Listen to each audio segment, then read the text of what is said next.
ये सब आपको पता लगे। जब वो लोग पुरुषाली महाराज की जय, जब वो लोग अपनी सागरी महाराज की जय, बोले विमानी सागर महाराज की जय, बोले मंदिर महाराज की जय। ये तो पता लगे आपको जन्म भैया के बातों से प्रोसेस से कि आज इसलिए इकट्ठे हुए हैं। तो मैं कहना चाहूँ आपसे कि कौन कहता है कि पंचम काल में भक्ति से अतिशय नहीं होता है? कौन कहता है कि पंचम काल में भक्ति से अतिशय नहीं होता है? इसका उदाहरण आपको नमक भैया ने आचार्य श्री वर्तमान स्वामी जी का जो आंखों की ज्योति चली गई थी उससे आपको बताया। आप इससे पता लगा सकते हो कि आज भी भक्ति में शक्ति है। मांग चुंगी आचार्य ने 48 सालों में बंद हो गए थे तो उन्होंने बक्ताबंदी की रचना करके उनके 48 साल टूट गए थे। इसके लिए तो आप कह सकते हो कि हमने नहीं देखा तो क्या पता क्या सच है क्या गलत है। हालांकि समय दृष्टि आदमी उसको सच्ची मानता है, एक फिर भी इसमें संकल्प करने वाले कर सकते हैं। लेकिन इस बात पर तो संकल्प करना बिल्कुल गलत है कि जो है आचार्य श्री की आंखों की ज्योति गई और वापस 52 घंटे में वापस आई। ये तो समस्त आंखों के सामने हजारों आदमी ने जेब में खाने के लिए देखा। आचार्य श्री के संग में सन 2008 से जब मध्य लोक में समय में चंद्रमास हो रहा था, जब से मैं उनसे जुड़ा हुआ हूँ और जब से मैं उनके लिए आज तेरा मैंने शुरू कर दिया था तो उनका जो वास्तव्यवादी जो नाम है उन्होंने उनको नाम को सार्थक किया है। और आज भी पूरे हिंदुस्तान में उनका वास्तव्यवादी का जो नाम पता है वो जो है आगे सबसे आगे आचार्य श्री का नाम चल रहा है। आचार्य श्री बिल्कुल निमित्त ज्ञानी थे। ये मैंने मेरी आंखों से देखा है, पूरे संघ ने देखा है। एरनाल में चतुर्मास हो रहा था जब मैं खुद वहां मौजूद था। आचार्य हम शांति धारा कर रहे थे, करीबन 8 बजे थे। आचार्य श्री का आदेश हुआ कि भाई अपन को जल्दी हाथ उठना है, चौके वाले से कह दो कि जो भी सामान बना है वही हम ले लेंगे और पड़काने के लिए तैयार हो जाओ। तो जल्दी से जल्दी 7:30 तैयार होकर के शुद्धि करके आप पहुंचे थे और करीबन 9:15 बजे इतनी बाढ़ आई वहां पे जो कि हर चौके में करीबन एक फुट पानी भर गया। सब साधुओं का हाथ कंप्लीट हो गया था।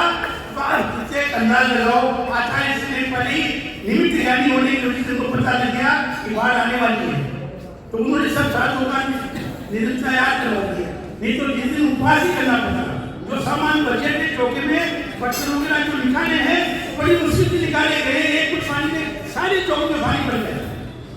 हमारे लिए जो खाने का सामान था जो बचा हुआ था वो सब पी गया था। तो मेरा निवेदन ये है कि और दूसरा जो है आज की तारीख में अब तक जो इतिहास रचा है आचार्य श्री ने कि जो है आगम के अनुसार आर्चर्या संचर्या होती है वो आज की तारीख में किसी भी संत की नहीं हो रही है। ठीक है, सब संत अपने अपने हिसाब से आज दया भी करते हैं, न्याय भी करते हैं, न्याय भी करते हैं, लेकिन आचार्य श्री ने अब तक उसी कोड को बना रखा है कि आज भी कोयले में सिगड़ी का खाना और जो पानी जो आएगा वो कंधे से कुएं पे सोने के कपड़े से कंधे पे आएगा। ये नहीं कि गाड़ी में पानी आ गया और उसको काम दे दिया। ऐसा आज तक भी नहीं है। और जिनसे भी हार लेते हैं सूत्र जल के त्याग लेते हैं। आज अपन को रात्रि के भोजन त्याग करने में भी परेशानी आती है, अवश्य खाने में परेशानी आती है। तो एक बात बताओ, आज का फल अपन को कैसे मिलेगा? आज का फल तो अधूरा चतुर्थ रह गया, 1/10 रह गया। जो आज का फल मिलना चाहिए था वो आज अपन को नहीं मिल रहा है। उसके कई कारण हैं। काल क्षेत्र का भी फर्क है, शुद्धि का भी फर्क है। आज की तारीख में शुद्धि नाम की तो कोई चीज खत्म हो गई। आचार्य श्री के प्रांगण में जब तक 2-3 फुटे नहीं सूखते थे, बाहर से आने वाले 2-3 फुटों से या थैली में आने वाले 2-3 फुटों से आज तक पूरे संज्ञान नहीं किया। मेरी दीक्षा पाठशाला में 2 साल पहले हुई। आचार्य श्री दोनों महाराज की भेंट मुझे दीक्षा दिलाने के लिए दीक्षा में मैंने निवेदन किया गुरु जी से, तो महाराज जी ने यही कहा कि मैं आपको दीक्षा गुरु जी से दिलाऊंगा। मैंने कहा महाराज जी कब मरेगी सासू, कब आएंगे आंसू, क्या पता कब आप दोनों का गुमान होगा, मेरा बनेगा, फिर सब चिंता मत करो। महाराज जी ने बहुत ज्ञानी थे दोनों महाराज, दोनों ने मुझसे कहते सब काम को जल्दी हो जाएगा आपका। तो 5-16 में नींद बना, तो दोनों गुरु जी का चतुर्मास सलूमन में चलना था। इन्होंने पहले रखा था कि मैं 50 किलोमीटर जाऊंगा, सलूमन वहां से 5-16 गए, मुझे दीक्षा दिलाने के लिए आए। तो दीक्षा के लिए दूसरी दिन जब मेरा हाथ था तो पूरा परिवार मौजूद था, मुझे नहीं करना चाहिए, लेकिन किसी के भी शुद्ध करके ध्यान नहीं थे। तो एक भी आदमी ने, एक भी परिवार वालों ने मुझे हाथ देने का मौका नहीं मिला। ये साक्षात उदाहरण में आदमी जो है बड़े सतर्कता के साथ हाथ देना पड़ता है, और सतर्कता के साथ कपड़े सुखाने पड़ते हैं, और सावधानी रखना पड़ता है। ये आगम की चर्या है। आगम की चर्या से चलेंगे तो उनको धर्म लाभ होगा, बिना आगम की चर्या से चलेंगे तो चलना है तो गाड़ी चल रही है। और गुरुदेव का वात्सल्य इतना गजब का रहा कि उनके जितने शब्द कहे जाए उतने ही कम है। इसलिए जो है गुरु जी को भी सुना है, ज्यादा मैं नहीं कहना चाहूंगा, लेकिन उनके उत्कृष्ट शिष्य, परम शिष्य जो आपके सामने मौजूद है, अपूर्व सागर जी महाराज, उनके सबसे बड़े शिष्य है। और पूरा 50 भिक्षुओं का संघ पूरा का पूरा दोनों साधुओं ने अपूर्व सागर जी संभाला है। सारा संचालन ये करते थे, इनके बिना संघ में पत्ता भी नहीं मिलता था। इसका साक्षात उदाहरण मैं भी एक हूँ।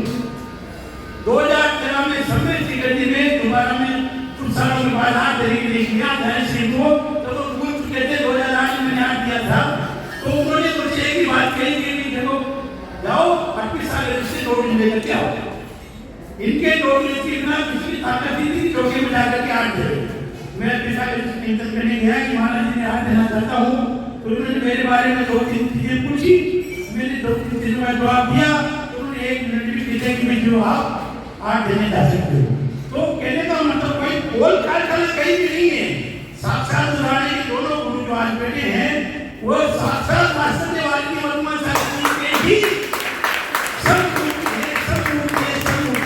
इनके वास्तव्य के बारे में मैं क्या बताऊं आपको, जो है कि जब मेरी दीक्षा उस उम्र में वहाँ पाठशाला में हुई, और वहाँ से 15 दिन बाद मुझे आचार्य श्री होकर के सत्संग समाज के साथ मुझे सलोमन में भिजवाया, सच चौके के साथ में।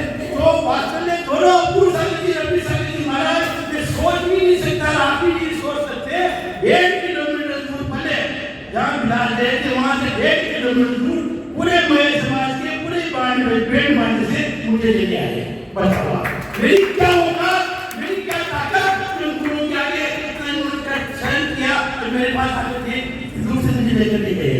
उसी समय से मेरा पाठ प्रसारण करना शुरू करवा दिया, जबकि मेरी क्या ताकत, 2 गुरुओं के आगे 28 साल का एक्सपीरियंस, मेरी दिशा 2 साल की, आपकी दिशा 28 साल की, फिर भी आज जो है मेरा पूरा धर्म करते हैं, मेरी कितनी इज्जत करते हैं, इतना वात्सल्य है जिसका वर्णन मैं नहीं कर सकता। आरती करवाते हैं तो मेरा नाम भी जो है आरती में बुलाते हैं। यहाँ तक कि यहाँ फोटो का परिवार चला गया, जब फोटो का पहले नंबर आता है, उत्साह खेलता है, और पिता तुरंत याद करते हैं, हमारा जाओ किधर हमारे पास फोटो खिंचवाने के लिए। और हर तरह से वात्सल्य में जो है पूरे वात्सल्य की ही मूर्ति है। मेरे को तो उन्होंने उंगली पकड़ के सिखाया है, जो 75 साल की उम्र में मुझे इतना वात्सल्य परिवार में नहीं मिला, उतना वात्सल्य मुझे 2.5 साल में गजब का वात्सल्य दोनों महाराज जी का मिला है, उसका मैं वर्णन नहीं कर सकता। आज भी कोई चढ़ाई भी उड़ जाती है तो इनको ढकने में इनको मतलब जो है परेशानी नहीं आती है। मेरी भी कई बात तो होती करने लगे, महाराज जी मेरी दवाई लगाने लगे, मैंने कहा महाराज मुझे शर्म आती है, लेकिन नहीं कोई शर्म की बात नहीं है, ये तो हमारा कर्तव्य होता है। तो इतना वात्सल्य इनका है, इतना ज्ञान, इतना गुण जो आप सोच नहीं सकते। अब आप अगर इसका फायदा लेना चाहो तो आपकी मर्जी की बात है, आप चतुर्मास पूरा 4 महीने बाकी है, आप पधारो, क्योंकि प्रवचन सुनो। ये प्रवचन कोई छोटे छोटे मोटे प्रश्न नहीं होते हैं, इनके प्रश्न ऐसे हैं 10-20 शास्त्रों का इकट्ठा ज्ञान करके इतनी मेहनत करके आप लोगों को सुनाते हैं।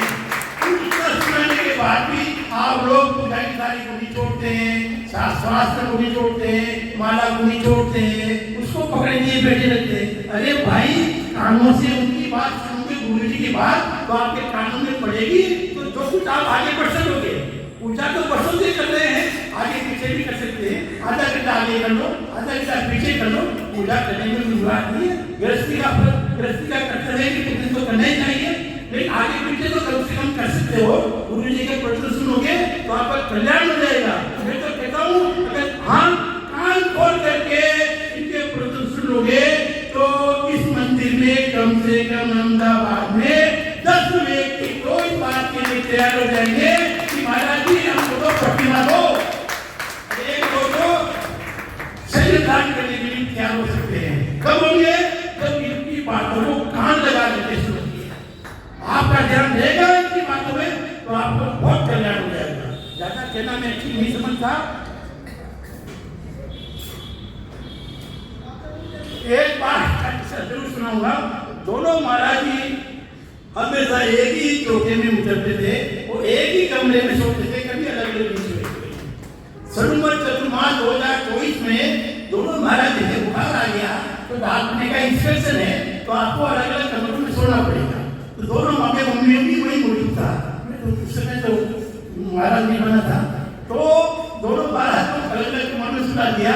3 दिन तक रहना पड़ा, लेकिन दोनों महाराज का कहना ये रहा कि उनको तो नींद नहीं आई। छोटे दिन तो ये वापस आगे जाके नींद आई। इससे आप लगा लो अंदाज, राम लक्ष्मण का प्रेम भी जो है दोनों साथों में आगे फीका है। दोनों साधुओं का इतना वात्सल्य, इतना प्रेम, इतने गुण है, गुणों का परिचय कर सकते हो तो कर लो भैया। मैंने दुनिया देखी है, सारे महाराजों के पास गया हूँ, दीक्षा लेने के लिए भी कहा, महाराज ने भी दीक्षा लेने के लिए मुझसे कहा, लेकिन मैंने यही निर्णय लिया कि दीक्षा लूंगा तो गुरु जी की शरण में लूंगा, गुरु जी की शरण में लूंगा, गुरु जी की शरण में लूंगा। तो मैं जो दीक्षा ले करके मेरा चिंतन ने कर लिया, आप लोग भी करना चाहो तो मोह करूंगा। जब